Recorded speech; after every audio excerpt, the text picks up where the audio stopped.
Bueno, shalom, shalom, Shabbat shalom. Bueno, entonces tenemos esta paracha que se llama Itro. Precisamente tiene el nombre de un sacerdote, un Cohen, que no es un Cohen en Israel, que es descendiente de Abraham, de uno de los hijos de Abraham, de Midian. Tenemos a Midian y a Madián, dos hijos de Abraham, y este es sacerdote en su territorio, en su país, en su parentela, en toda esa descendencia.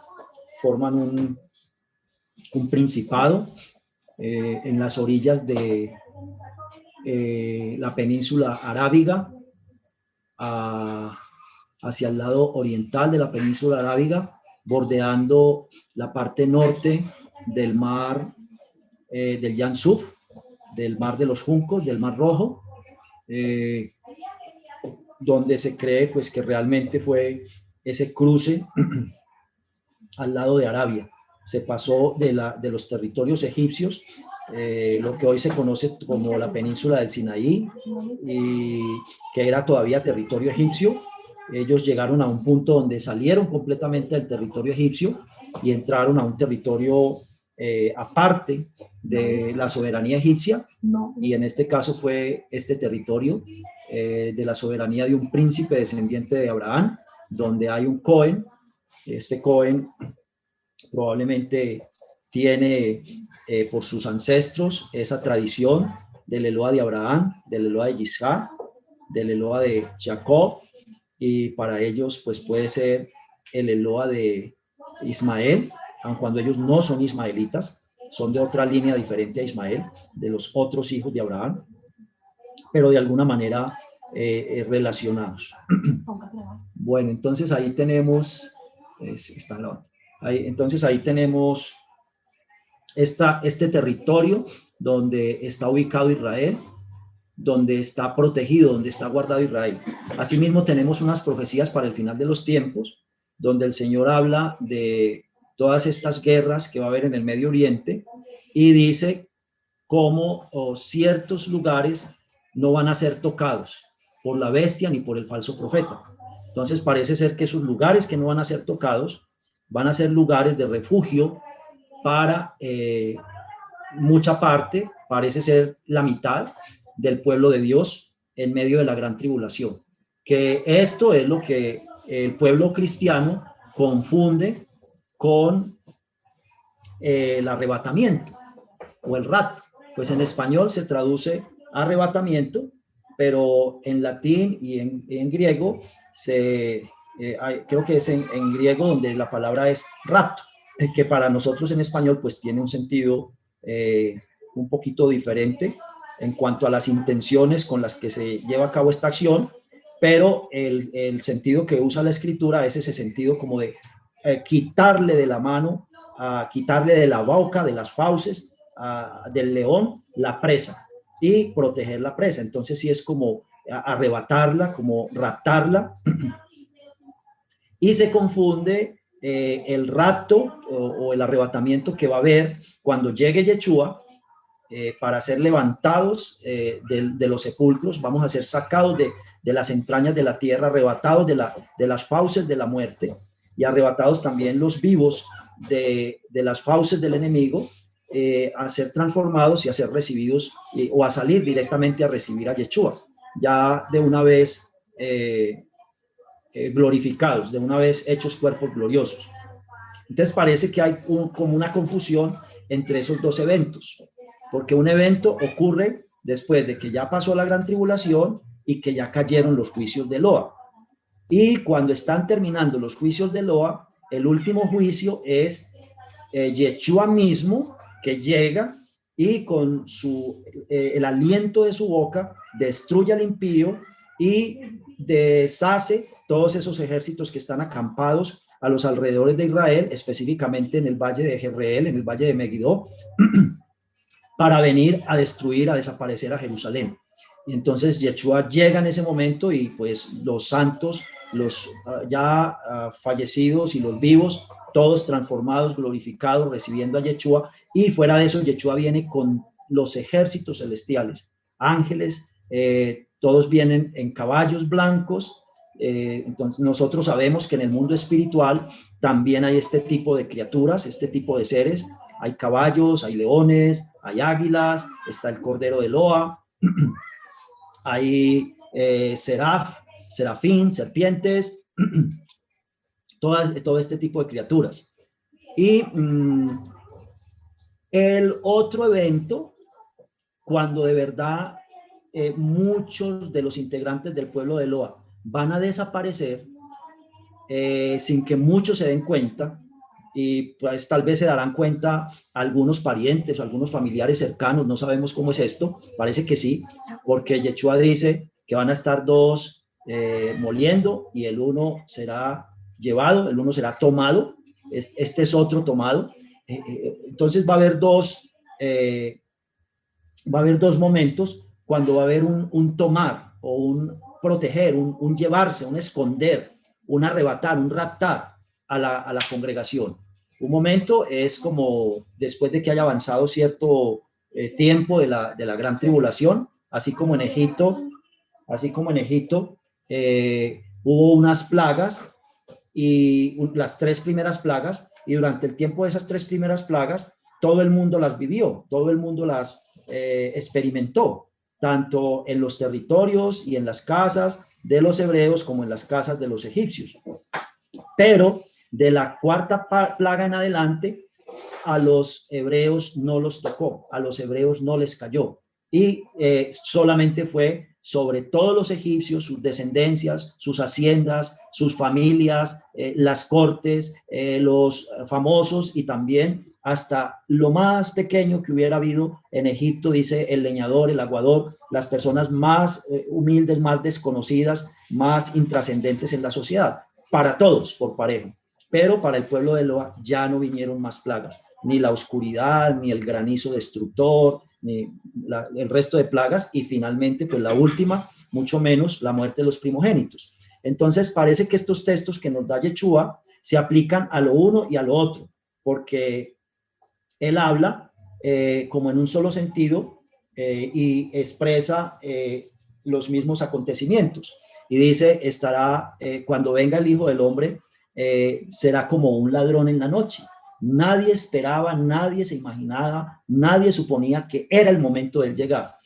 De pronto, en parte, por eso también es esa confusión en el mundo de los creyentes, que se cree, se piensa que la aparición de Yeshua va a ser solamente cuando unos lo entienden así, cuando termine la gran tribulación, y luego de la gran tribulación vienen los juicios de Dios, las trompetas y las copas, y terminando las trompetas, entonces viene Yeshua y arrebata o protege, esconde a su congregación, a su iglesia, a su quejilá, a su pueblo, para que no esté más, para que ya entre a ejercer con Yeshua el reino. Pero entonces esto daría a entender que el pueblo ya ha pasado la gran tribulación y ha pasado los días de los juicios de Dios. Entonces, pensando que la congregación no tiene por qué pasar,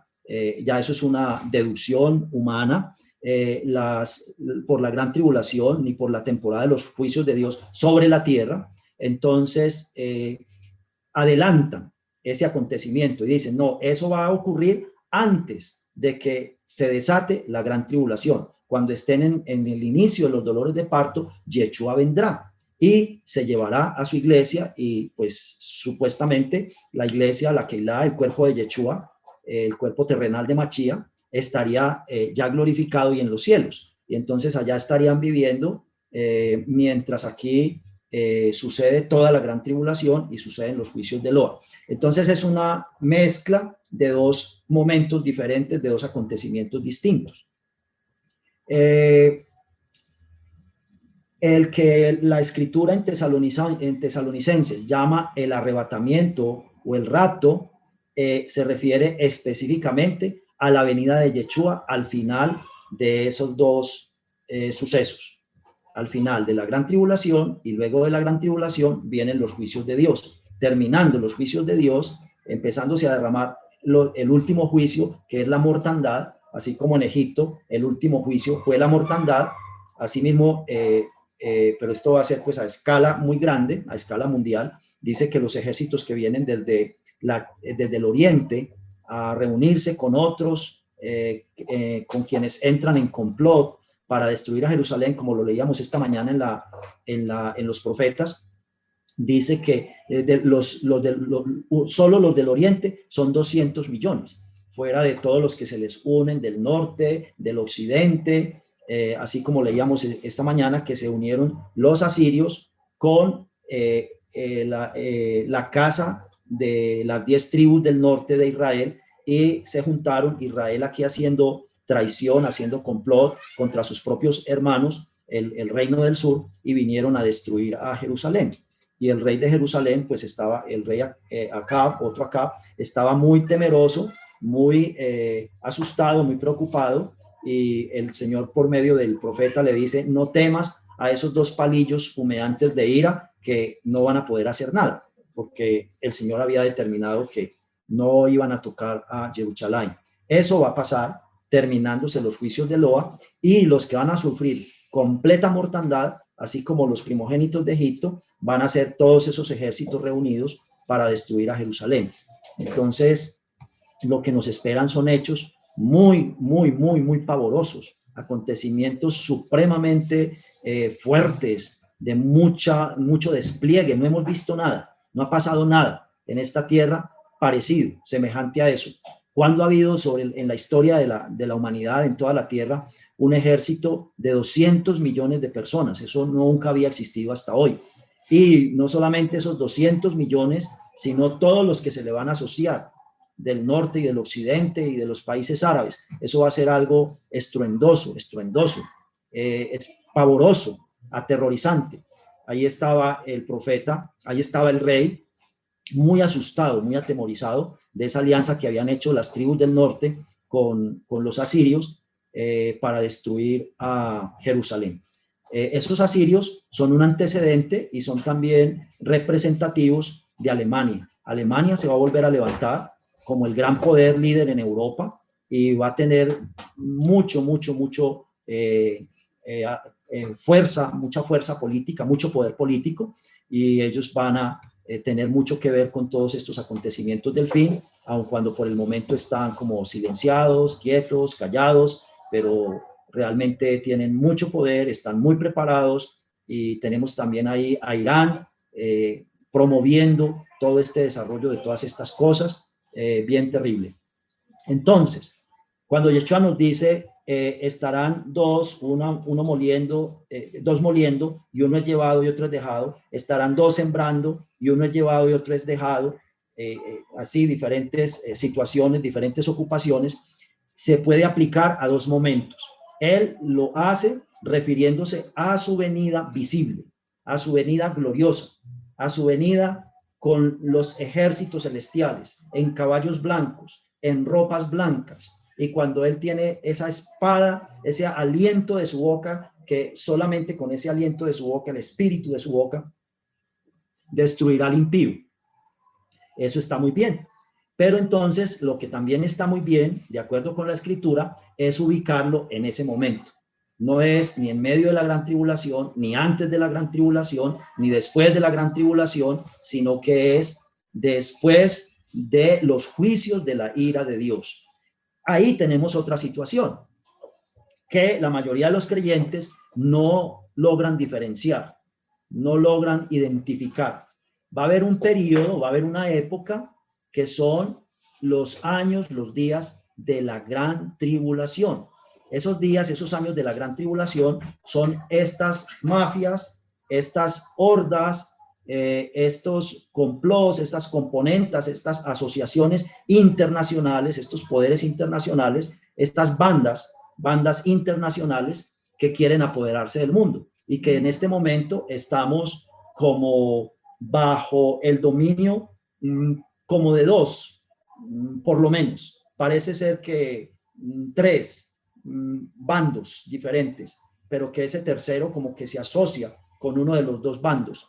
Y son dos bandos como cuando tenemos las bandas en los barrios o en las cuadras y que pelean por sus territorios, que demarcan sus posesiones, que tienen sus seguidores los unos y los otros y que se atacan y que lo que pretenden es quién domina a quién, y el que domine pues va a dominar toda la cuadra y va a dominar el territorio y va a dominar el barrio. Y esto no está a ese nivel de una cuadra o de un barrio, como tienen todas esas bandas en los Estados Unidos, en diferentes ciudades, en Nueva York, cómo se expandió eso en una forma tan tenebrosa por muchas áreas de Nueva York, y lo tenemos acá, en todo el continente, en todas las ciudades capitales principalmente, y también en las ciudades intermedias y pequeñas, todo esto. La palabra del Señor tiene una profecía donde dice que en las ciudades va a haber mucha violencia y que las ciudades entre ellas mismas se van a destruir sin necesidad de que venga nadie a arrasar con ellas. Entre esos enfrentamientos de esas bandas se van a destruir las ciudades unas a otras. Y son estas fuerzas, estos bandoleros internacionales, estas bandas internacionales, las que promueven y activan los ánimos de esas bandas más pequeñas. Y así ellos obtienen el resultado que necesitan, y es que las personas se destruyan entre ellas mismas unas a otras sin que ellos tengan que gastar esfuerzos, dineros, tiempos, armamentos, y tampoco quedar señalados de culpas por haber hecho esas masacres, esos genocidios espantosos. Entonces es una técnica, y pues ahí están todas estas bandas pequeñas siendo unos instrumentos útiles de todas estas manipulaciones y de todos estos propósitos. Entonces este es otro aspecto que los creyentes en su gran mayoría no identifican, que hay un tiempo donde es la gran tribulación. Esa gran tribulación es esa violencia, esa agresión, ese desangramiento, esa insensibilidad, esas conciencias cauterizadas acabándose los unos a los otros. Y esas bandas internacionales, esos poderes que están adueñados del mundo, pues acabando de reforzar y de ejercer su imposición, su absolutismo, y pues que todo este conflicto, todo este enfrentamiento les favorece y les ayuda a economizar muchos recursos en el propósito que buscan y que realmente lo están logrando, de acabar con toda la creación del Señor, no solamente su obra preciosa, el ser humano, en el cual Él quiere que esté la llenura de su espíritu, que esté su Torá en la mente y en el corazón, esos mandamientos que leíamos esta mañana. Y como estuvo toda esta presencia, este modelo que nos dio Yeshua, de lo que el Señor quiere que crezca, que se desarrolle en nosotros, que edifiquemos en nosotros ese carácter, esa personalidad de Yeshua, que fue el permitir él voluntariamente, libremente, tomando esa decisión de disponer su voluntad no como un robot, sino a que él mismo decidía con ese poder del Espíritu poner en acción y en pensamientos y en palabras la voluntad del Señor, y él independientemente, libremente lo hace y se esfuerza y se dispone para que todo su ser, todos sus elementos que Dios le dio, todas sus habilidades, todos sus recursos, él pueda disponer esa voluntad a manejarlo todo, administrarlo todo con esa guía del Espíritu, para que el Espíritu sea absolutamente soberano en él. Y es voluntariamente. Si no fuera así, él sería un robot, sería una máquina manejada por el Rúa. Y Dios no hace eso. Dios, Eloa, creó él mismo el libre albedrío y creó la voluntad para que con el libre albedrío dispongamos con nuestra voluntad qué es lo que vamos a hacer, y podemos hacer lo que queramos, incluso rebelarnos contra Dios, ofenderlo, desafiarlo, y siempre lo hemos hecho, y a raticos tratamos de estar en sumisión y dejarnos guiar, y volvemos y no estamos ahí. Así estamos teniendo esa dificultad, esa lucha, mientras se termina el proceso, el tiempo de prueba, y el Señor nos concede ya una condición distinta, donde esa tendencia no va a existir más en nosotros, y ya va a ser natural para nosotros, porque desde ahora lo decidimos y lo luchamos, y el Señor nos va a regalar que se vuelva natural para nosotros ya estar completamente unidos en uno solo con Yeshua, con Él, en esa voluntad, en esos propósitos, en esos designios, en esas decisiones, y eso es lo que nos va a dar la plenitud de gozo, de alegría, de agradecimiento, de amor, de shalom, de dominio propio, de discernimiento, de inteligencia. Y tenemos que empezar a practicar eso desde ya, con todo, con la oración, con el estudio, con el trato con las personas, con la celebración del Shabbat, con la adoración, con la alabanza, con todo. Es una práctica que sabemos hacia dónde va a llevar, hacia dónde nos va a conducir, que con nuestros propios esfuerzos, nuestras propias facultades no lo vamos a alcanzar, pero que el Señor milagrosamente va a traer ese derramamiento de su rúa, que es el poder con el cual eso se va a alcanzar perfectamente. Pero tenemos que demostrar que lo queremos, que lo buscamos, tenemos que actuar y comportarnos haciendo las cosas de esa manera como el Señor nos da la instrucción. Es muy difícil para el Señor, por el respeto, no porque Él no pueda, sino por el respeto que Él tiene a esa creación que Él mismo ha hecho en nosotros, del libre albedrío para manejar la voluntad, que si Él me dice, levante las manos y yo no las quiero levantar, Él no me puede forzar a que yo las levante. Si Él me dice, póngase de pie y cante y dance y exulte de alegría, y tenemos el ejemplo de Yeshua, y yo no lo hago, pues tampoco Él me puede como, digamos, como violentar. Pues si yo finalmente no quiero y es mi decisión y no me parece, Él respeta esa libertad, pero igual yo voy a tener consecuencias, porque es mi decisión y yo lo estoy haciendo sabiendo qué es lo que pasa, sabiendo que voy a ser integrado a ese reino, voy a ser parte de esa familia, voy a ser glorificado, y así todavía no lo sea, yo desde este momento debo estar feliz, agradecido, gozoso, porque el Señor lo ha prometido y Él lo hará. Si no, es que yo ni le creo a su palabra, ni creo en su poder para hacer lo que Él dice.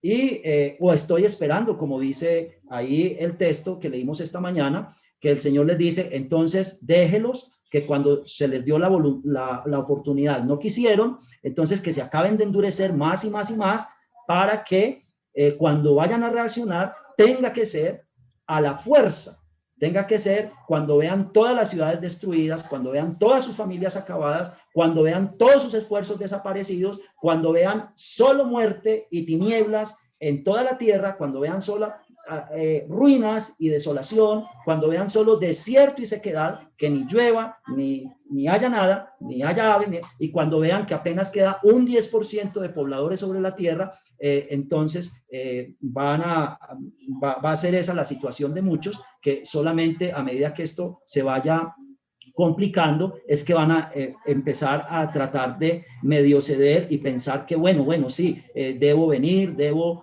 adorar, debo alabar, y el Señor no quiere que nosotros lo hagamos con base en esas situaciones. Él quiere que lo hagamos sabiendo otras cosas, sabiendo que ya hay una promesa de ser glorificados, que ya en Yeshua se cumplió, y que si en Yeshua se cumplió y Él es heredero, a nosotros nos están diciendo que somos coherederos, y Él no solamente ha heredado esa unidad con el Padre y ser constituido en un espíritu con el Padre, sino que ha heredado todas las cosas. Entonces, para nosotros lo primero debe ser lo primero, y lo demás ya son añadiduras que el Señor da. Entrega, además de entregarse Él mismo y de entregar esa unidad con Él a través de su espíritu, entrega también todas las cosas. Pero nosotros queremos todas las cosas, y la unidad con Dios, pues sería preferible sería preferible todas las cosas, pero para seguir haciendo con ellas como a nosotros nos parece, como hemos hecho con nuestro cuerpo, como hemos hecho con nuestra casa, como hemos hecho con nuestros pensamientos, con nuestras palabras, con nuestra voluntad, como hemos hecho con la tierra, con todos los recursos que el Señor nos ha dado, que ha sido como a nosotros nos parece, como nosotros queremos. Y nos acercamos a Dios, pero acercándonos a Él, teniéndonos a nosotros mismos como centro.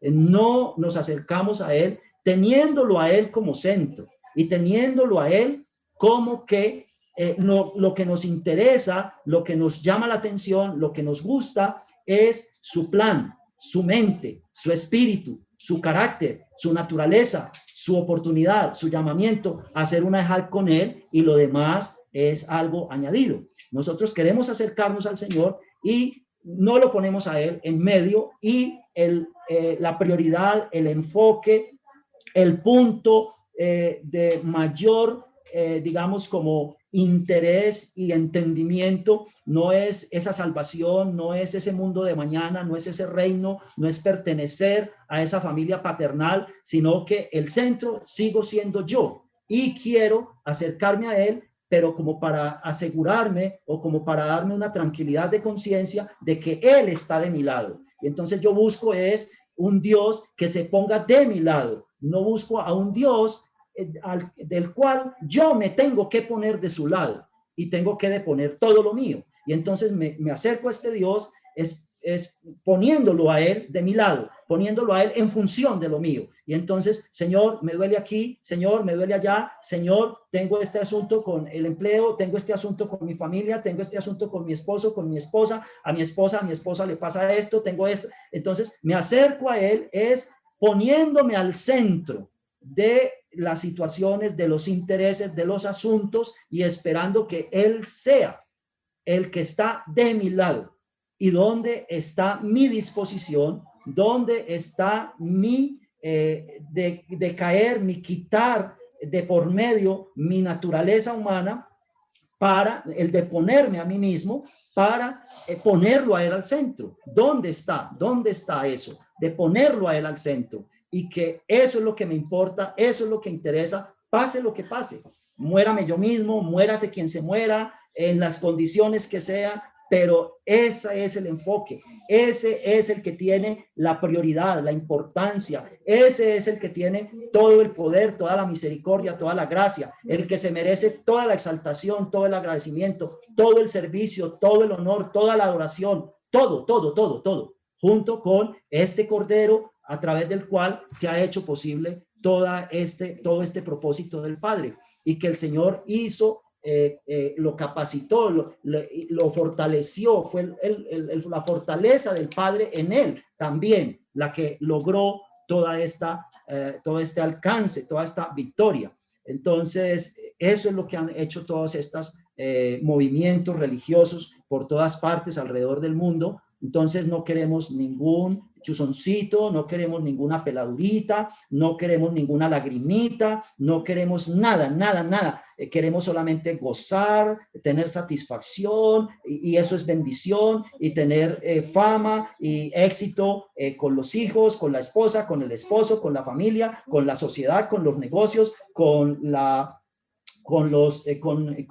academia, con las carreras, con las profesiones, con todo esto, con la ropa, con las marcas, con la casa donde vivimos, y a Dios lo ponemos a un lado, a que nos haga todas estas cosas como a nosotros nos gusta, como nosotros queremos, como nos sentimos bien, como a nosotros nos complace. Entonces es un Dios para que me complazca, para que me satisfaga todo lo que yo quiero, lo que a mí me gusta y lo que a mí me preocupa de todos los que me rodean. No es Él el centro, no es Él el centro, y no es Él la voluntad soberana y absoluta de todas mis cosas, de mi vida, de mi ser, y de lo que tengo y de lo que no tengo y de lo que me rodea. No es Él, no es el centro lo que Él me está ofreciendo, el llamamiento que Él me esté haciendo, y todo lo que Él me tiene prometido que me va a dar y que le va a dar a todo el mundo, y que ya le dio a Yeshua, y que me va a sentar con Yeshua en su trono, así como Él ha sentado a Yeshua en su trono. No estamos así, no estamos así. Entonces no podemos creer, no podemos pretender que tan despistados como estamos ya como con una garantía de una salvación, como que ya tenemos unos méritos, como nos han enseñado tantos, y como han hecho todas estas religiones han hecho eso, y lo hemos aprendido desde las religiones. En la Biblia no está, en la palabra de Dios no está. En el ejemplo de Yeshua no está. En el ejemplo de los profetas, eso no existe absolutamente. Es un fantasma, eso no está en ninguna parte.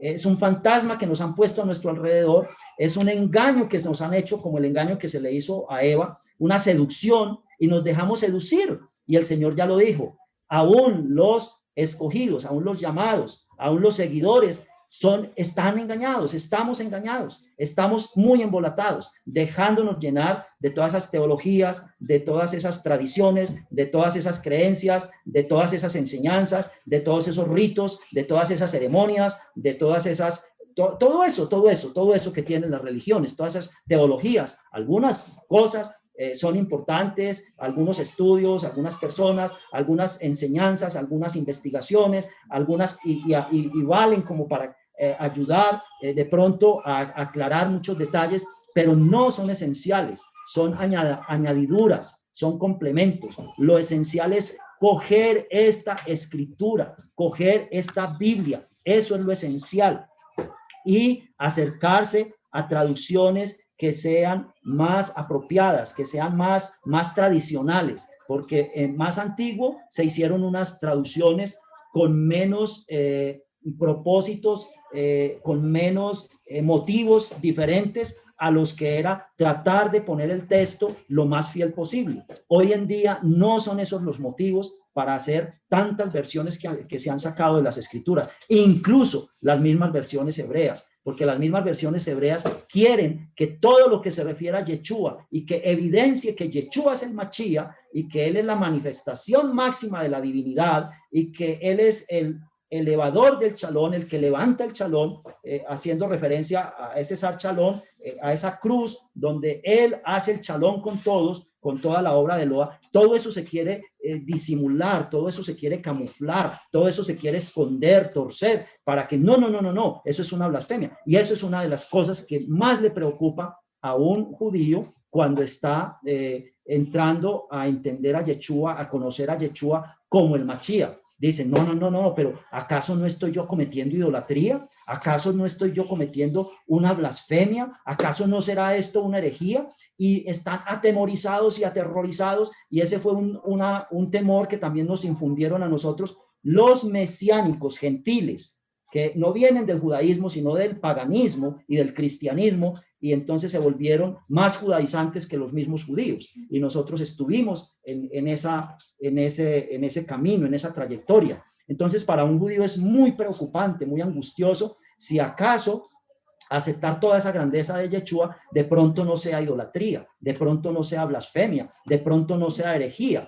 Y ellos en su tradición pues han inculcado mucho en su pueblo esta prevención, este miedo, este cuidado, este pánico, pero porque también hay unos intereses de por medio, hay unos intereses detrás, más allá de que cuidar, de que el nombre de Dios sea respetado, como es lo primero que el Señor nos dice en sus mandamientos, que Él no sea reemplazado por nadie, ni que sea puesto como segundo o tercero, o lo que sea, o su nombre no sea exaltado, elevado, glorificado, reconocido. Entonces, este miedo, y entonces empieza a torcer esas escrituras. No, eso no se refiere a ningún niño que van a nacer, eso se refiere al rey Ezequías, eso se refiere a un hijo que tuvo Isaías. Bueno, históricamente sí pudo haber una vivencia respecto a la cual o con la cual estos textos se relacionaban, pero para dar a entender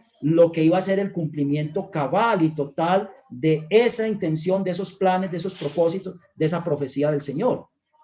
Entonces tenemos aquí esta confusión que nos han traído todas estas iglesias, todas estas religiones, todas estas creencias de todo tipo, de todos los gentiles, porque aquí está revuelto todo, una cantidad de teologías de Babilonia, de teologías orientales, de teologías católicas, cristianas, de teologías hebreas, distorsionadas, todo esto, todo religión de hombres, y esta Biblia no es una religión. Esta Biblia es la palabra de Dios. Simplemente leámosla y pidámosle a Dios entendimiento, y Él dice que al que le pida, Él le dará abundantemente. Pero hay que pedirle con fe, no dudando nada y perseverando. Entonces yo me tengo que sentar todos los días y dedicarle un rato a esto, y el Señor me va a regalar entendimiento, pero el entendimiento de Él a través de su Rúa, no todas estas distorsiones humanas. Y entonces, dentro de esas distorsiones está esto. Dice, ellos tienen una confusión y no saben que primero es la gran tribulación y que hay un tiempo para eso y que llega un momento, Yeshua lo dijo muy claro, y después de la tribulación de aquellos días, el sol se pondrá negro, la luna no dará su resplandor. En otra parte, los representantes de Yeshua dicen, se volverá roja como sangre. Nada tiene que ver con el fenómeno natural, astronómico, que se repite cada X número de años en este momento, de que se ven lunas rojas y que a veces son 3 o 4 lunas rojas en el año. Nada tiene que ver con esto. El Señor dijo, después de la tribulación de aquellos días, el sol se pondrá negro y la luna roja. Y entonces confunden esto también. Es una señal que hay después de la tribulación o terminando la tribulación. Confunden esto con cualquier fenómeno astronómico natural, regular, y entonces esas son las lunas rojas, y en este año va a haber 2, y en el otro año hubo 4, y hace 500 años hubo 4, y cuando eso hubo un edicto de tal cosa, y entonces ahora llegó la gran tribulación. El Señor no nos dice que ese es el anuncio de la gran tribulación. El Señor nos dice que ese es el signo, la señal de que la gran tribulación está terminando. Entonces, mire cómo torcemos todo. El Señor lo dice de un lado y nosotros lo explicamos de otro. El Señor lo dice en un sentido, en un puesto, en un momento, y nosotros lo ponemos en otro momento. Vamos a la escritura y vamos a Eloa y vamos a identificar todas estas equivocaciones, todas estas cosas que no son ciertas, y no nos vamos a hacer eco de cosas que no están sustentadas en la palabra de Dios, porque son cosas impresionantes, cosas conmovedoras, y a veces nosotros entramos en preocupación y nos parece que hay mucho conocimiento, mucha información, mucha sabiduría, y empezamos a difundir nosotros también eso y apoyar ese tipo de cosas. Conmigo en la sinagoga de Gratamira, hubo un señor que estaba pero imbuido en ese tema de las lunas rojas, las lunas de sangre, y me hablaba de eso. Y se enojó y se ofendió y no me volvió a hablar cuando le dije estas cosas. Le dije, no, eso no es así, eso es así, así, y la escritura es muy clara en que es de esta y esta manera. Entonces nosotros le tenemos que hacer caso a las escrituras, no a las conjeturas. Ese señor se puso furioso conmigo, no me volvió a hablar, y bueno, siguió con su tema de que él tenía que difundir, prevenir al pueblo de Dios con las lunas de sangre. Y ahí tenemos varios pastores que han hecho eso y han quedado en vergüenza y están mirando a ver cómo remiendan, cómo le ponen parches nuevos a un cuento deteriorado, viejo, y se rompe lo uno y se rompe lo otro, y eso no se sustenta, eso no se sostiene. Entonces, no es así. Viene la gran tribulación, y Yeshua dice, y después de la tribulación de aquellos días, entonces terminándose la gran tribulación, o como una señal de que ya el Señor interviene, de que ya el Señor mete su mano y no les va a dejar acabar de llevar a cabo su plan macabro. Entonces dice, bien, el sol se pone negro, la luna se pone, no da su luz o se pone roja, y hasta ahí llegan ellos con sus propósitos. Ese es el cumplimiento de una promesa del Señor que dice, acortaré sus días, acortaré esos, no les voy a permitir, porque si yo se los permito y los dejo que continúen adelante con su plan, él sabe en qué momento va a meter la mano y va a cortar eso. Dice, si yo no meto la mano en ese momento preciso y corto, van a destruir absolutamente todo lo que tenga vida sobre la tierra, y ellos mismos también van a volar en pedazos. Y dice, yo no voy a permitir eso. Yo voy a cortar todo eso, a cortar esos días de esa gran tribulación, los voy a cortar y no les voy a permitir lo que quieren hacer, y enseguida yo voy a empezar a derramar mis juicios, mi reprimenda, mi castigo por todo el daño que han realizado. Entonces, una cosa es la gran tribulación, el momento crucial en que van a oprimir el botón que va a explotar a la tierra cuando el Padre no se los deja hacer. No se los permite. No, que es que quiere decir que los días se están poniendo más corticos, que los días ya no son de 24 horas, sino de 16. Bueno, es probable. Pero la escritura, el contexto en el que el Señor me da esta enseñanza, esta explicación, no es ese. El contexto en el que el Señor me da esa explicación es que van avanzando en ese proceso de tribulación, de destrucción, de acabar la tierra, de adueñarse de toda la tierra, y que si el Señor no interviene en ese momento, explota todo y no queda un solo ser vivo sobre la tierra. Si yo no acortase esos días, no quedaría ninguna carne sobre la tierra. Y entonces ahí empieza otra parte de la angustia, ahí empieza otra parte del dolor, de lo terrible, pero ya no es de la violencia del hombre mismo, del instrumento de las tinieblas, el hombre como instrumento de las tinieblas, ejerciendo toda esta destrucción que una vez ya esas tinieblas ejercieron antes de ser regenerada la tierra en esa primera semana de la creación. Ya será la ira de Dios mismo, justa, recta, santa, correcta, perfecta, para purificar la tierra y para purificarnos a todos los humanos de toda esta rebelión. Y entonces las escrituras esa parte no la llaman la gran tribulación, las escrituras esa parte la llaman el día grande de la ira de Dios, el día temible de la ira de Dios, el día terrible, terrible, aterrador, pavoroso de la ira del gran Dios. Y lo llama día. Parece ser que va a ser un año o va a ser un periodo muy corto en comparación a todo el periodo de la gran tribulación. Parece ser que el periodo de la gran tribulación son 3 años y medio. No tengo mucha claridad de si esos 3 años y medio abarcan 3 años o 2 y medio de tanta violencia, de tanta agresión, y el Señor interviene, y luego viene el día del Señor, que puede ser un año, y entonces entre los dos periodos, tribulación y el castigo divino, se juntan 3 años y medio por todo. O si va a ser, pienso que... Bueno, toda, muy bien. Entonces, es probable que la tribulación dure 3 y medio, y luego viene el día del Señor, que va a ser muy corto, tal vez unos pocos meses, un tiempo muy corto. O también puede ser que esa tribulación sea 2 años y medio o algo, y el último periodo del año de los juicios del Señor completa 3 años y medio por todo.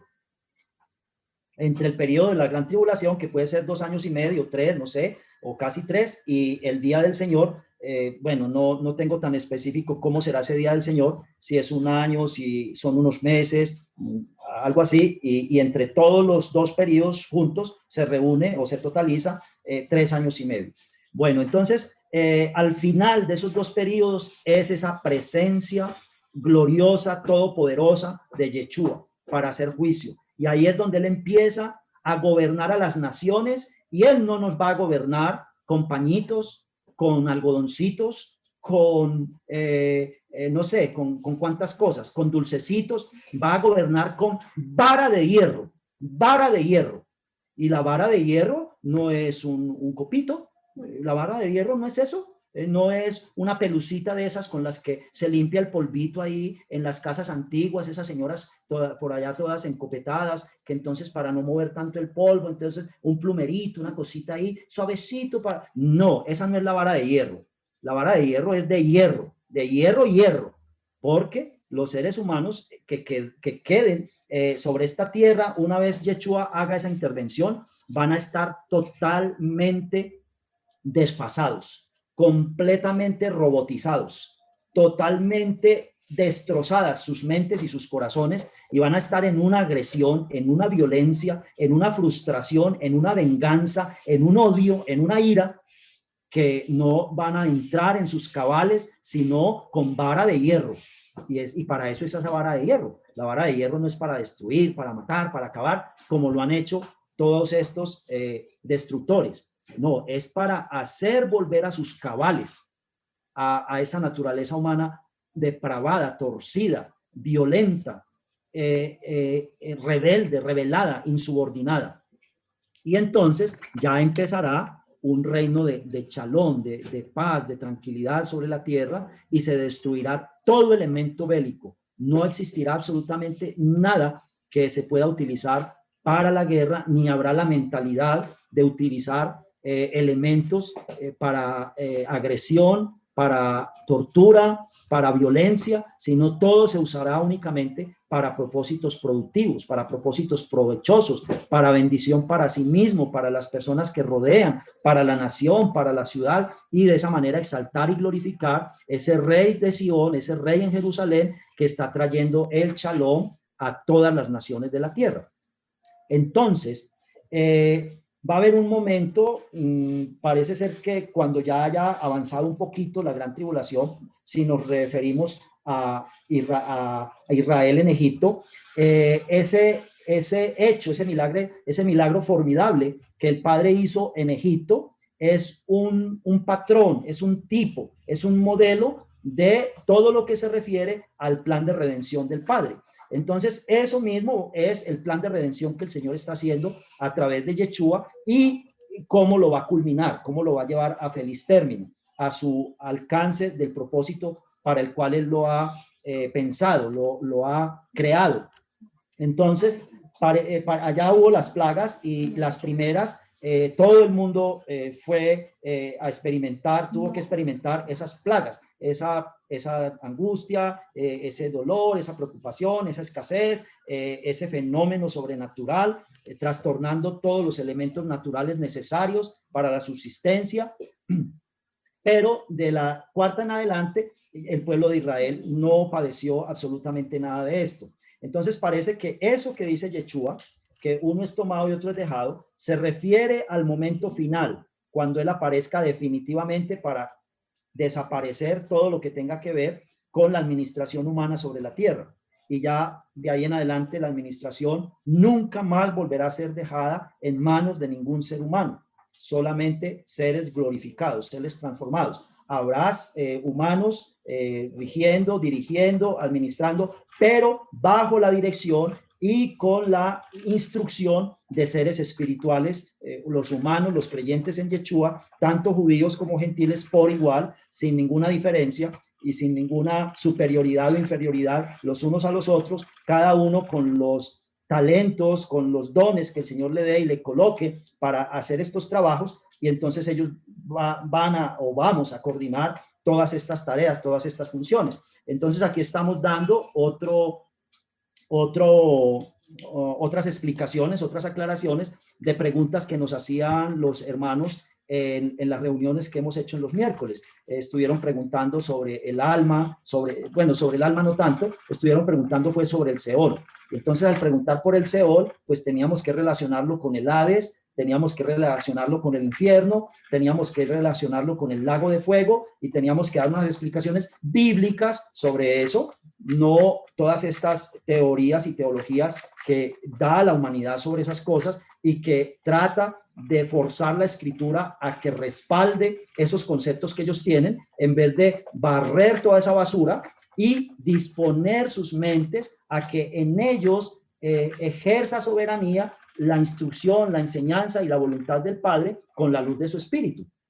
Y entonces decíamos todas estas cosas y pues ahí estábamos dando varios elementos que tienen que ver con el tema de la salvación, que el tema de la salvación es lo mismo que el reino de Dios, es la misma cosa, es lo mismo que cambiar todo este desorden y poner el orden de Dios, y desaparece el orden humano que realmente es el orden diabólico, y entonces pasa a imperar, a gobernar el orden celestial, el orden correcto, el orden santo, el orden kadosh, el orden puro, el orden que de verdad nos va a conceder a todos el propósito por el cual se nos concedió también la existencia. Entonces luego explicamos algunas cositas sobre el alma, cubriendo esas temáticas, y el miércoles pasado estuvimos mirando cómo ha sido el llamamiento de Eloa a la humanidad a través de toda la historia, la invitación desde el primer hombre, desde la primera pareja hasta el final, a que entremos a este llamamiento, a que entremos a esta salvación, a que entremos a este milenio y a esta eternidad, a que entremos a esta familia espiritual. Todo eso es equivalente. Decir salvación, decir reino de Dios, decir milenio y después del milenio la eternidad, decir esta vida que nosotros vamos a tratar de llevar ahora como ciudadanos del reino, viviendo en medio de las tinieblas, todo eso hace parte del plan del reino y es sinónimo. Por eso Yeshua dijo, el reino ya llegó, el reino se ha acercado, aquí estoy, aquí está, ya está el rey probado para cumplir la función, entonces ya está todo determinado para que el plan pueda seguir adelante, de que el reino sea definitivamente establecido de una manera imposible de estropear, de una forma absolutamente imposible de impedir, de perturbar. va a haber todas estas situaciones que se están dando y que se van a acabar de dar, pero eso es prueba, eso es, digamos, presión, como dice la Escritura, del alumbramiento para que el reino finalmente se haga efectivo, para que el reino finalmente sea dado a luz y sea establecido, imperando sobre toda la creación. Entonces, es probable que después de que hayan transcurrido algunos eventos de la tribulación, ocurra esa aparición de Yeshua, sorpresiva, inesperada, como ladrón en la noche, cuando nadie contaba con eso, cuando nadie lo sabía, de una manera pasmosa, y entonces uno va a ser llevado y otro va a ser dejado, uno va a ser llevado y otro va a ser dejado, pero no es el mismo evento a cuando él aparezca al final, para ser glorificados o para ser llevados al cielo, probablemente por un periodo corto, en ese final vayamos a ser puestos en la presencia de lava, presentados como los frutos de toda esta cosecha, y luego venir a la tierra con Yeshua nuevamente a establecer ese reino y a destruir al maligno. Entonces parece que vaya a haber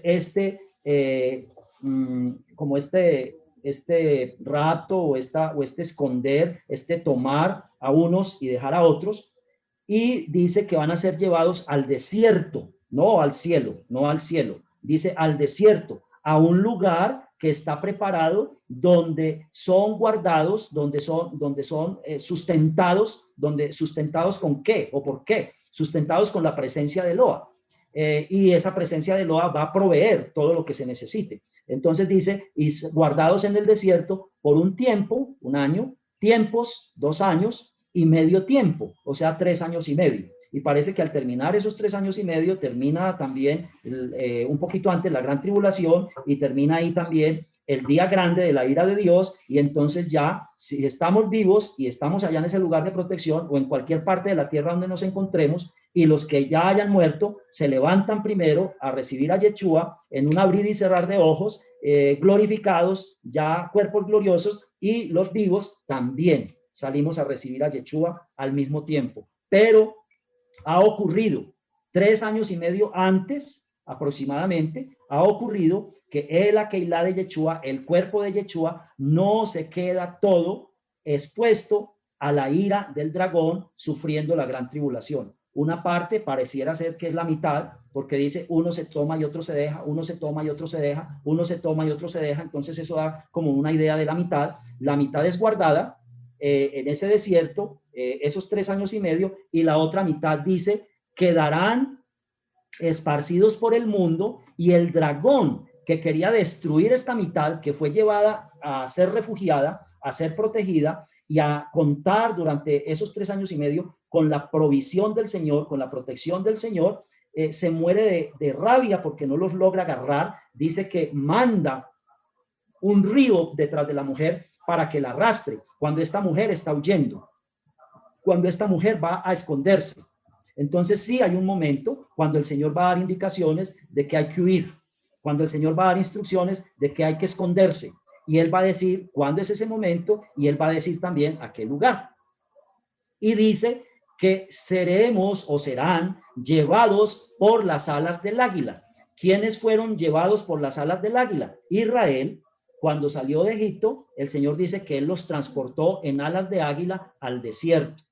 Todo detalle que hay en la redención del pueblo de Israel de Egipto es representativo, es un modelo, un ejemplo de lo que ha estado pasando y de lo que finalmente va a pasar en el totalidad. Es una profecía.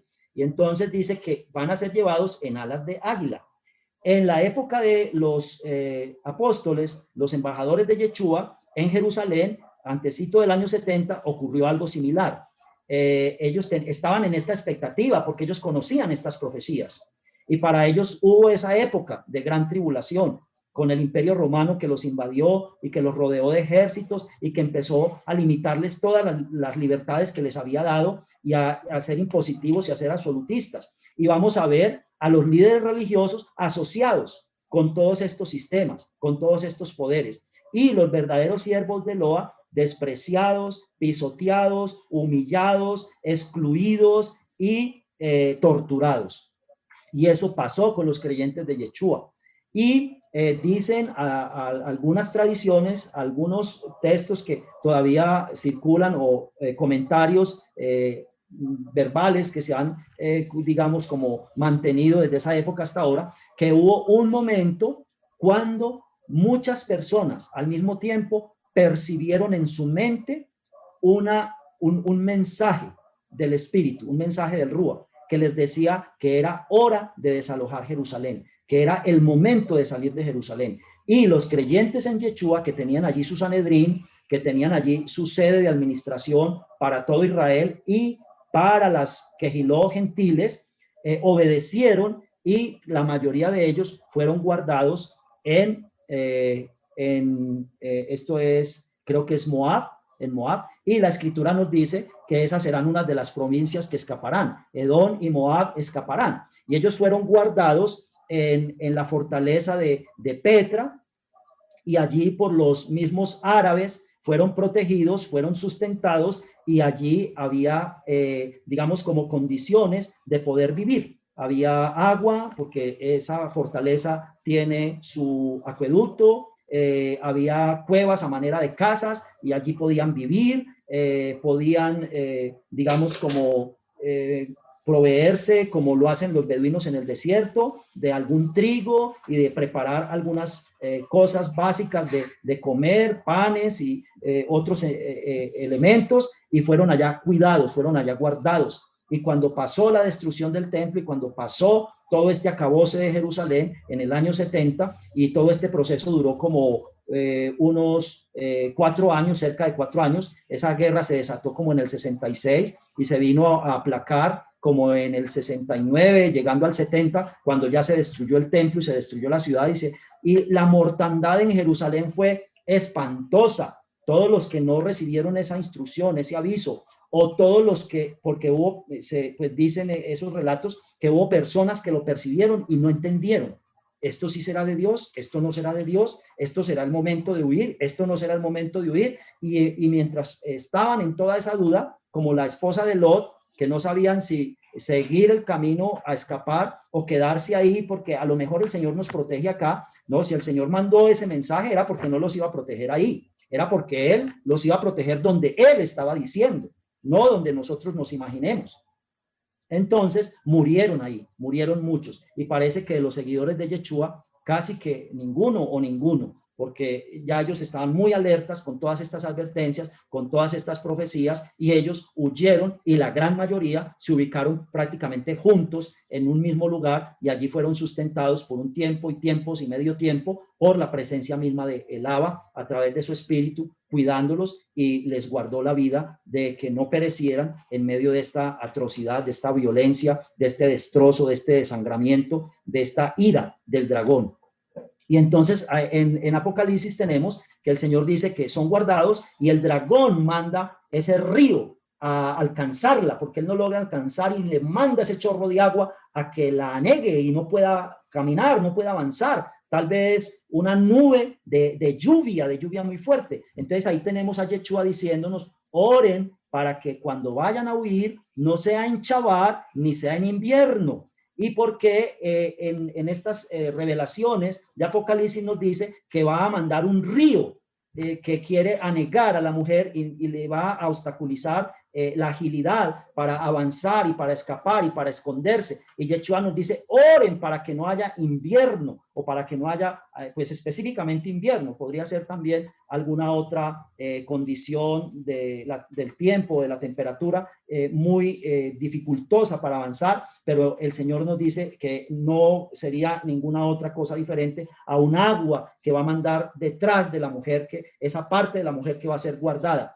Y dice que el Señor abre la tierra milagrosamente, y la tierra se traga ese río, se traga esa cantidad de agua. Y aquí tenemos al enemigo tratando de mostrar su poder como si fuera poder divino, imitando, remedando las cosas que Dios hace. Dios es el que abre los mares y por esos mares pasa su pueblo en seco, y luego que el enemigo quiere perseguir, vuelve las aguas y se ahogan. Y entonces aquí está estas tinieblas imitando para engañar más, para confundir más, para que todo el mundo crea que sí es el poder de Dios, porque son cosas que se están haciendo de una manera parecida. Y entonces cuando no hay el espíritu de discernimiento, de comprensión, de entendimiento directamente de Dios, no de los sabios o de los académicos y de los investigadores y de los estudiosos, sino directamente de Dios, y Él quiere que cada uno de nosotros lo tengamos, cada uno, y en ese momento cada uno lo tenemos que tener, y cada uno nos tenemos que dejar guiar de esa forma, de esa manera.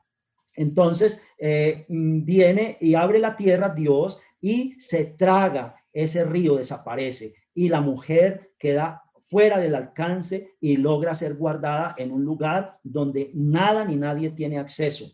Pero va a ocurrir como Israel en el desierto: reclamos, quejas, lamentos, aburrimiento, hambre, sed, escorpiones, serpientes y las personas. ¿Dónde está la carne? ¿Dónde están los ajos? ¿Dónde está el agua? ¿Dónde está esto? ¿Dónde está lo otro? Va a ser una prueba muy dura, muy dura. Y es preferible pues entrar a ser probado en las manos de Dios mismo, que de ser dejado esparcido por el mundo y recibir en carne propia la dureza de la ira del dragón, porque dice que el dragón se devuelve con gran ira a ejercerla contra el resto de la descendencia de ella, que son dejados sobre la tierra.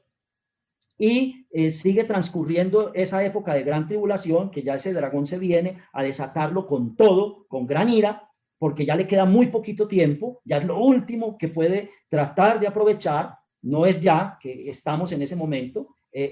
Hay cosas, hay detalles que son parecidos y hay aspectos que apuntan allá, pero el cumplimiento total es allá, es ese, que le queda ya poco tiempo, y entonces ha sido lanzado y sobre la tierra para que haga, o autorizado para que haga con más fuerza. El Señor limita esa fuerza, el Señor, pero le da más permiso de hacer más cosas, y Él quiere aprovechar esa posibilidad de ejercer más terror, más violencia y el poquito tiempo.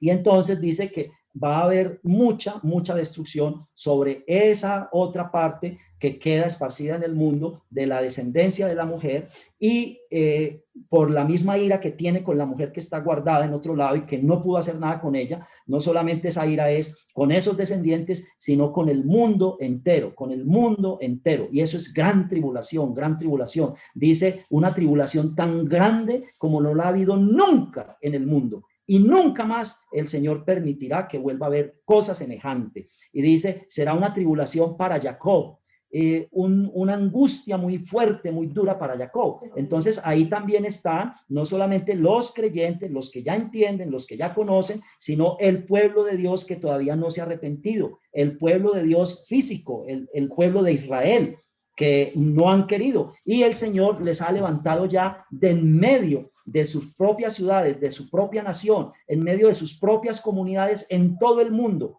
voceros, trompetas, chofarot, que están proclamando este reino, están proclamando que es por acá y no por donde les dicen los rabinos, que es de esta manera como lo estableció Yeshua, creyentes en Yeshua, exaltando a Eloa y al Cordero, adorando a Eloa y al Cordero, proclamando esa palabra de Eloa y ese verbo plenamente manifestado a través del Cordero, y lo están haciendo con lealtad, con fidelidad, con humildad, con obediencia, y están dando este testimonio tan grande. Y ha habido bastantes rabinos o en general gente del pueblo que lo ha ido entendiendo, que lo ha ido aceptando, que se han ido acogiendo en todas partes del mundo, y se han ido integrando a quejilot mesiánicas, creyentes en Yeshua, entendiendo a los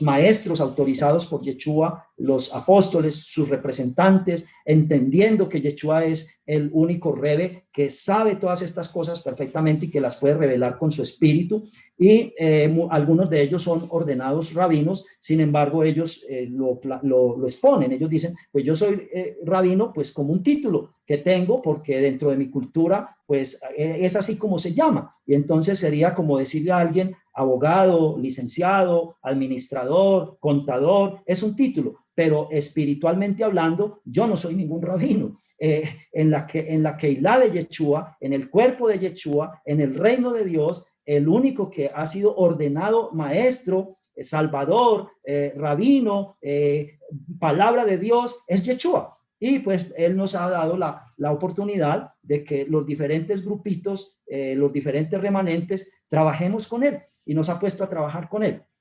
Entonces, que nos quede claro eso, que va a haber esa protección de una parte del cuerpo de Machía, recién o un poquito haya avanzado la gran tribulación o apenas vaya a recrudecerse la gran tribulación, y eso es como un arrebatamiento, pero no es Yeshua mismo el que se va a presentar, y entonces él por eso nos hace la advertencia. Si les dicen que está en el desierto, que está en las ciudades, en los centros urbanos, que está en las selvas o en los centros despoblados, no crean nada de eso y no sigan a nadie de ellos, como nos acabó de pasar acá en Santa Marta. Lamentable, qué pesar. No sigan a nadie de ellos, porque como ladrón en la noche ocurrirá. Entonces nos está diciendo que antes de que eso ocurra, así, sorpresivo, desprevenido, descuidados, y estamos tan descuidados que Yeshua dice, va a haber siervos que yo he dejado dando instrucción, dando enseñanza, corrigiendo los pequeños remanentes, etcétera, y se van a dedicar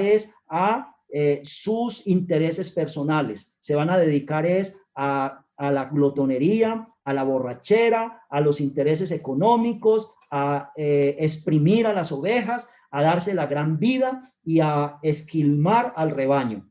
Y yo voy a llegar y los voy a encontrar así, en su borrachera y en su perversión. Entonces esto nos da a entender que probablemente son de los que van a ser dejados afuera para que vivan esa ira del dragón durante la gran tribulación. Probablemente esos no van a ser llevados a ese lugar de provisión del Eterno.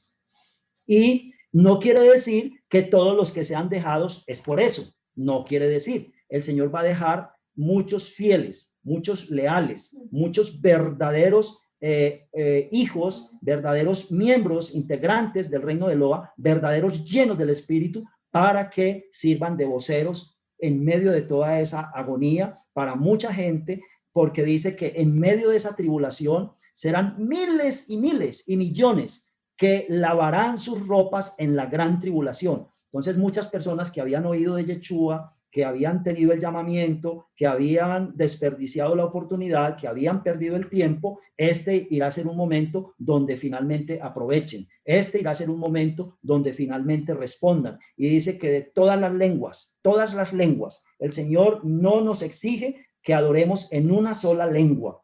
El Señor nos dice que Él recibe la adoración de todas las bocas, o sea, de todas las lenguas. Y el mismo pueblo de Israel lo dice así y luego lo contradice.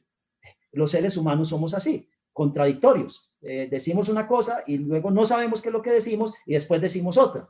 Él escucha la oración de todas las lenguas y a Él nos podemos dirigir y a Él lo podemos llamar en cualquier idioma que tengamos. No hay un idioma que el Señor nos haya dicho, a mí solamente me van a nombrar en este idioma, y el que no lo haga en ese idioma me está ofendiendo, me está irrespetando, está pecando y queda por fuera. Esos son doctrinas de hombres, esas son suposiciones, esos son terrorismos para manipular y para imponer y para sellar las mentes y los corazones para que no les resplandezca la luz de la verdadera gracia y misericordia de Dios a todo el mundo. Entonces no podemos seguir tampoco ese tipo de cosas. No nos podemos, digamos, matricular o identificar y sustentar ese tipo de asuntos que nosotros, por lo que ya conocemos, unos aspectos del hebreo, preferimos en ciertos términos, ciertas palabras, decirlas en hebreo, ya nos suena más bonito, ya nos gustan más. Ah, bueno, pero eso no quiere decir que somos más santos o que por eso nos vamos a salvar, o que si lo decimos en español, en inglés, en hindú, en alemán, en francés, ay, eso es una irreverencia y eso es un insulto y eso es una blasfemia contra el Señor. Mentiras, mentiras, mentiras, porque el mismo Espíritu Santo acá pone a que cada uno de los judíos que están en Jerusalén, montones, multitudes de judíos y que no saben hebreo, entiendan en su propio idioma, que entienden, que saben los mensajes de salvación, los mensajes del reino, los mensajes de la redención a través de Yeshua y los mensajes de que Jesús, el Cristo, es el representante de Eloa y el Señor es el que determina que esas escrituras se conserven para la humanidad en griego, en griego. Y tenemos ahí unos rabinos que nos dan unas enseñanzas y ellos empiezan a exponer las temáticas traduciendo directamente del griego, porque dicen, en el griego hay unas palabras muy precisas que no se prestan a, digamos, diferentes interpretaciones de acuerdo con el contexto.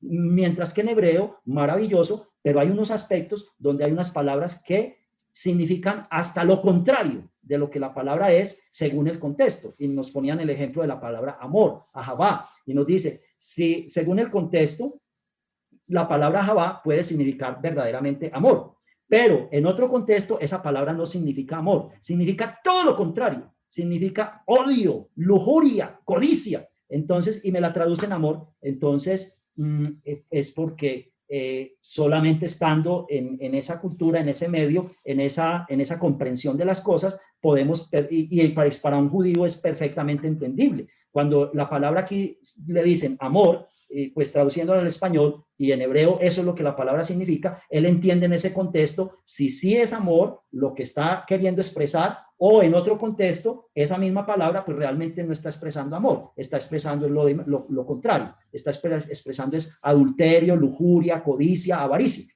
Bueno, entonces para ellos no hay ese problema, para nosotros sí hay esas situaciones. Entonces tenemos estas personas, rabinos ordenados por las escuelas rabínicas de Israel, que vienen a reconocer a Yeshua, y nosotros que no tenemos todas estas formaciones, nos las queremos dar de ser más rabinos que los rabinos, más judíos que los judíos, saber más hebreo que los hebreos, cuando hay estas otras autoridades y estos otros estudiosos que esclarecen las cosas y las esclarecen conforme a las escrituras, con base en lo que el Señor mismo da y que uno puede comprobar y decir, realmente esta persona está diciendo lo que va en armonía con las expresiones que Dios nos ha mostrado y con las maravillas que Dios ha hecho. Y esta persona está manejando las cosas con unas pretensiones y con querer resaltar otras cosas, querer resaltar sus escuelas, sus tradiciones, sus libros, su tradición oral, sus creencias, pero no corregir todas esas equivocaciones con la palabra de Dios, mientras que hay algunos de ellos que entran a hacer esa corrección de sus equivocaciones y llaman al pueblo para que no se dejen arrastrar por estas confusiones. Y si eso lo están haciendo en Israel, ¿qué estamos haciendo nosotros por fuera? Llevando la contraria, confundidos y enredados, porque no tenemos este fundamento de este libro y de esta comprensión que a nosotros nos da de él solamente el Ruach Kodesh, solamente el Ruach Kodesh. Y esto es exclusivo. Podemos botar afuera, echar afuera todo lo que nos rodea. Todo eso que hay en el internet, maestros, maestras, profetas, profetisas, pastores, pastoras, todo eso lo podemos botar. No hemos hecho sino perder el tiempo, no hemos hecho sino distraernos, embobarnos, dejarnos embolatar. Todo lo que queramos buscar, aquí está. Todo lo que queramos buscar, aquí está. Todo lo que necesitemos, aquí está. Todo está aquí.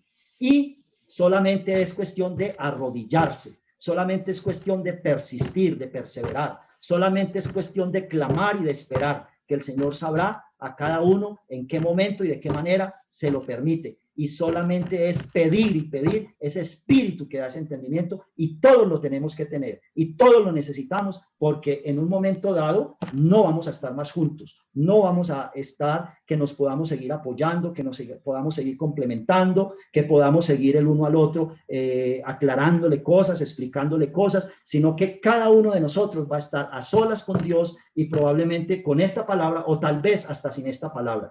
Lo más seguro es hasta sin este escrito, sino con lo que nos quede en nuestra cabeza de lo que ya nos dieron tantos años y tanta oportunidad de que leyéramos, de que estudiáramos, de que escudriñáramos, de que investigáramos, y no lo hicimos. Y entonces, ¿qué es lo que el Espíritu Santo nos va a recordar? Porque nos lo van a mandar a que nos recuerde todas las cosas, y todas las cosas que yo tengo en mi cabeza es solamente el Salmo 1. Bueno, entonces, ¿qué es lo que yo estoy preparando? ¿Qué es lo que estoy sembrando? ¿Qué es lo que estoy abonando?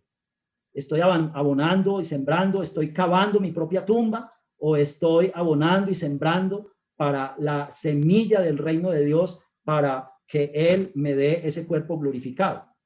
¿En qué estoy?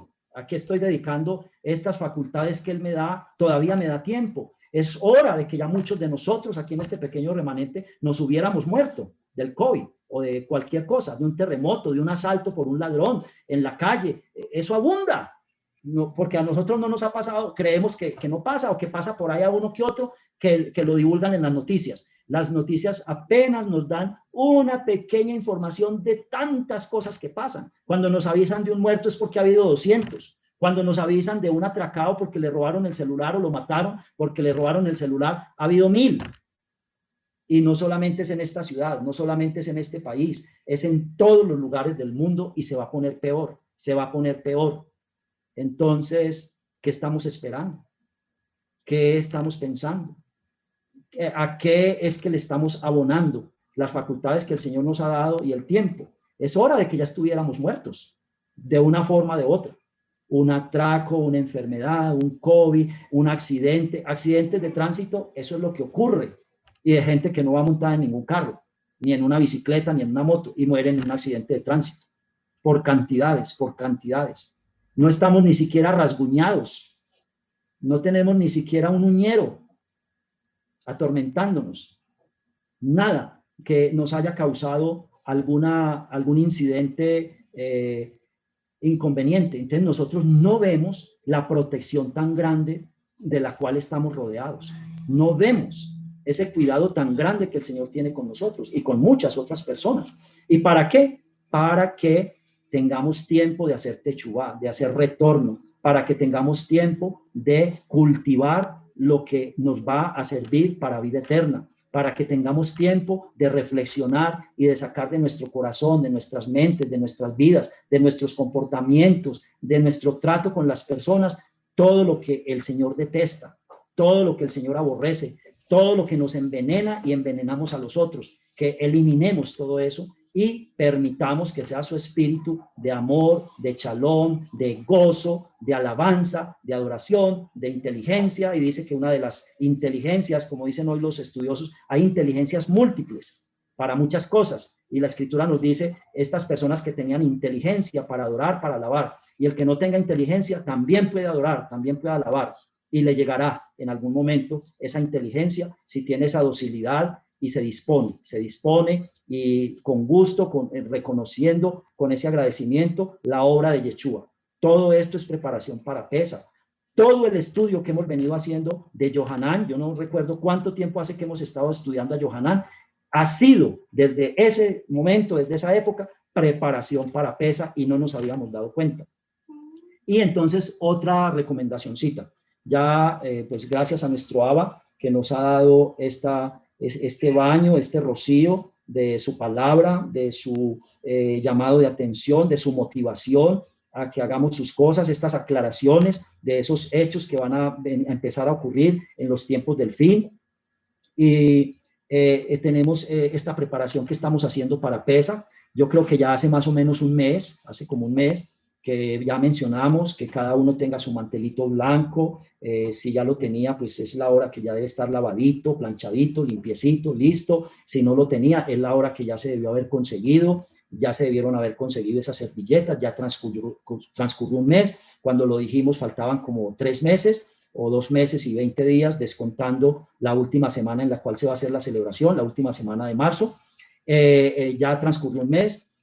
Dijimos también del vino, es la hora que todo el mundo debe tener su vino, sus bandejitas, sus servilletas, su mantel. Dimos muchas explicaciones de cómo debía ser el mantel, sencillo, bonito también, pero no exageradamente adornado, preferiblemente liso. Bueno, todos los detalles, las carpeticas, todo, las copitas, cómo iba a ser todo este aspecto físico externo, pero que todo esto tiene que estar acompañado de toda esta preparación externa, porque si no, eso no sirve, eso externo no sirve. Por lo menos, pues, hacer el esfuerzo, demostrar que queremos, que tenemos voluntad, que nos disponemos y estar orando a cada cosa que estamos haciendo, lavando esos mantelitos, esas carpetas o comprándolas. La hermana Elsie también puede ayudarles a alguna persona que lo necesite. Vea, usted me lo fabrica, usted me corta, vea, aquí le llevo la tela.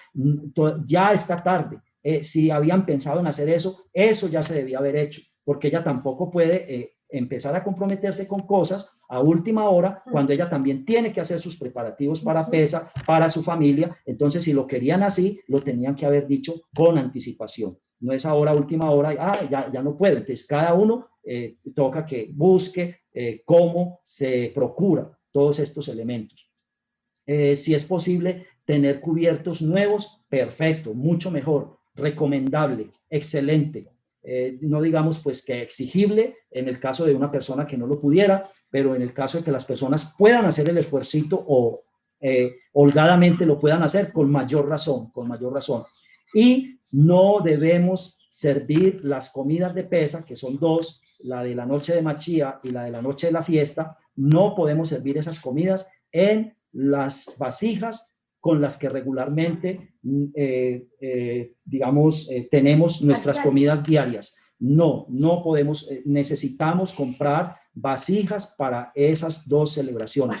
Entonces, si es una persona sola, puede comprar un plato grande, bonito, preferiblemente blanco, otro plato pequeño o una coquita para una sopa, dependiendo de lo que vaya a servir, otro platico pequeño para un postre y un vaso o un pocillo que armonice con el jueguito. Entonces, una persona solita puede comprar un jueguito. Una familia grande que se vuelva muy costoso tal vez comprar una vajilla, entonces si les sale más económico, pueden comprar por piezas. Entonces, comprar solamente platos grandes y platos pequeños, por ejemplo, o esas coquitas para la sopa y pocillos. Y otras vasijitas que tengan, que sean bonitas, que las tienen reservadas para ocasiones especiales, las lavan bien con agua hervida, las mantienen reservaditas con anticipación para la celebración de PESA, y que esas sirvan, por ejemplo, para servir el postre o las bandejitas para colocar el pan y las copitas de vino, etc. Entonces, en este momento ya todos debemos estar listos con eso. Esa parte ya debe estar resuelta. Si estoy solo, si somos 2, si somos 3, si somos 5, etc. Faltaba haber anunciado lo de la vajilla. Bueno, entonces estamos a tiempo todavía. Nos queda un mes y más o menos 15 días. Un mes y 15 días. O sea que ya se nos avanzó la mitad del tiempo que teníamos inicialmente cuando empezamos a hacer estos preparativos. La otra instrucción del Señor es que en lo posible el lugar donde vamos a estar, el comedor o el cuartico donde vamos a reunirnos, a tener estas convocaciones, estas asambleas santas, esté limpiecito. Ya debemos estar limpiando nuestras casas, limpiando todo, la cocina, las alcobas, los closets, los cuartos de reblujo, la ropa, todo para que no se nos acumule a última hora, al final.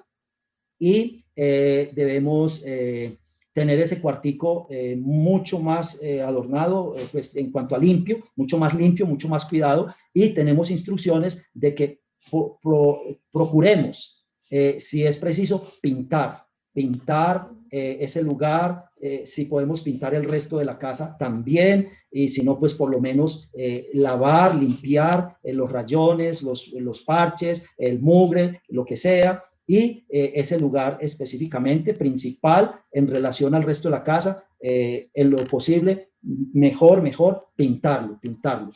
Si ya es de otro material, digamos, esas pinturas que los mugres no se adhieren, sino que se pueden limpiar y despegan perfectamente y quedan las paredes relucientes como si fueran recién pintadas. Bueno, cada uno mirará con el RUA, con su dirección, con su responsabilidad, con su compromiso, con su abodá, eso es una abodá delante del Eterno, cada quien cómo lo va a hacer de la mejor forma posible, de acuerdo con su situación, de acuerdo con sus condiciones, de acuerdo con sus capacidades. Que no haya negligencia, que no haya descuido, retardo, que no haya distracción, porque yo sé que ha habido mucha distracción y la va a seguir habiendo, pendientes de aquí, de allá, de esto, de aquello, de lo uno, de lo otro, y a esto no se le da la prioridad y se le viene a atender en el último momento, a última hora, a las carreras, y no se hace las cosas con el suficiente tiempo que se debió haber tenido, y así manejamos nuestra alma, y así manejamos nuestro llamamiento con el Señor, y así manejamos todas estas cosas, y el Señor dice que nos va a coger de sorpresa, y unos llevados y otros dejados en medio de toda esta violencia y ese terrorismo tan espantoso, tan insoportable, y entonces debemos estar orando, pidiéndole al Señor que nos lleve a ese lugar donde nos quiere guardar, que no tengamos que huir en Shabbat ni en invierno, que Él abra la boca de la tierra y se trague toda esa agua que nos quiere inundar, y que los que queden o los que quedemos, los unos por no haber hecho las cosas bien y los otros para dar testimonio, que su fuerza, su poder, su espíritu nos sostenga y nos ayude milagrosamente, como va a ser igual para los que estén guardados, milagrosamente a pasar al otro lado por el poder de su espíritu, habitando y señoreando y ejerciendo majestad sobre dentro de cada uno de nosotros y dentro de los grupitos o como sea que seamos organizados de a uno o de a dos o de a tres. Dice que donde estén dos o tres reunidos en esa obediencia, en esa sumisión y en esa dirección que el Señor ha puesto, Él estará allí presente.